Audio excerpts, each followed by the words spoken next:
Yeah, it's the first that I've heard of it. I know Jay was in Saudi Arabia last week at the FII and was having some meetings, but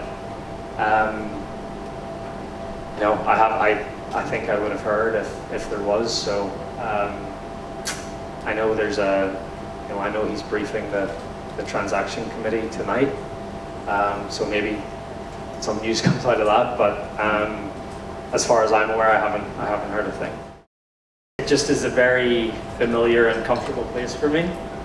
And then I think when you have those good feelings, it's probably a little easier to play good golf. And I've had success here, and I think that's made me want to come back each and every year. They're some of the strongest events that we have on the DP World Tour, and I want to come back and not only support them, but come back and win them, because I know that every time I come here, I've got, and tee it up, I've a good chance to win because I'm so familiar and comfortable with the golf courses as well. So maybe apart from this one, but yeah, good to be back, and obviously excited about the next 2 weeks, and what that could mean, and going to try to win a 6th race to Dubai and equal Sevi. So pretty cool things on the horizon. Yeah, Colin and obviously Gerald have been huge supporters of mine. Jumeirah, when Gerald was the CEO, was my first sponsor, and I've known Colin and his family for a long time from coming over here, and I think it's what they've done in this region, and in Dubai in particular, especially with Dubai duty free, and the support that they give sports back home in Ireland. So they sponsor a lot of the horse racing, and obviously they sponsored the Irish Open when I hosted it for a few years, and their support was amazing. It bumped the prize fund up of the Irish Open. It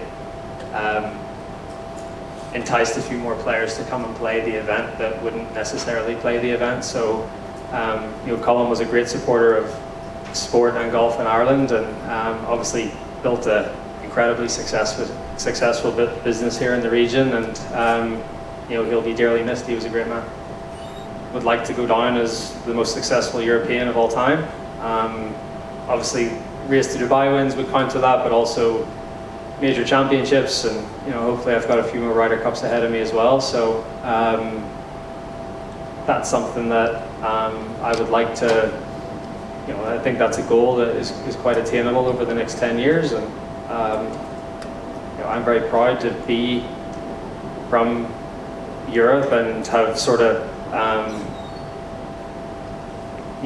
played on this tour consistently, and yeah, it's something that I'm very proud of, and I just think of the greats of European golf that I grew up watching, whether it was Faldo or Woosie or Langer, or the sort of the really the heyday of the European Tour in the 90s, I guess. I remember when I got not even my European Tour card, I remember when I got my first money clip just as I signed up to be a member, and it was a really proud moment for me.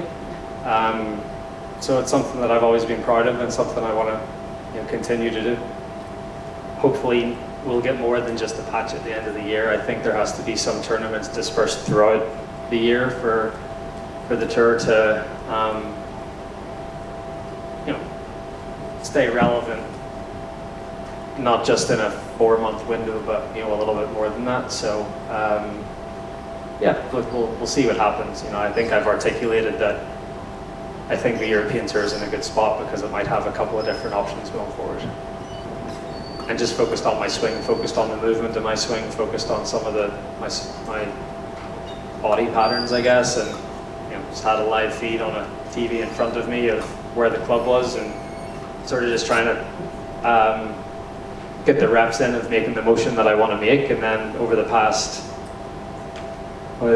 10 days now, so from last Monday, started to see the ball flight and get a bit more comfortable with what the ball was doing in the air, but still trying to focus on the move that I want to make. So, but I think those 3 weeks in the sim have been important. I haven't had time to sort of do that over the past 18 months.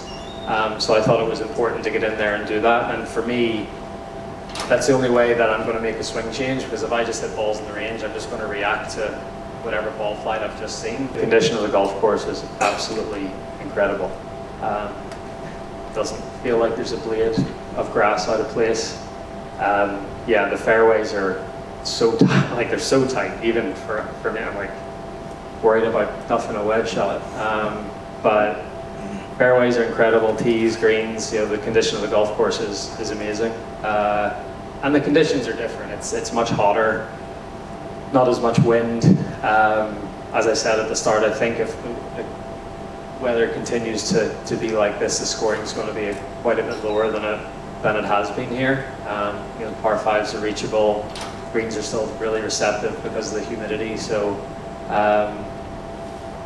the wind might get up a little bit, but I expect quite a few low scores this week. It's the first that I've heard of it. I know Jay was in Saudi Arabia last week at the FII and was having some meetings, but I think I would have heard if there was. So I know I know he's briefing the transaction committee tonight.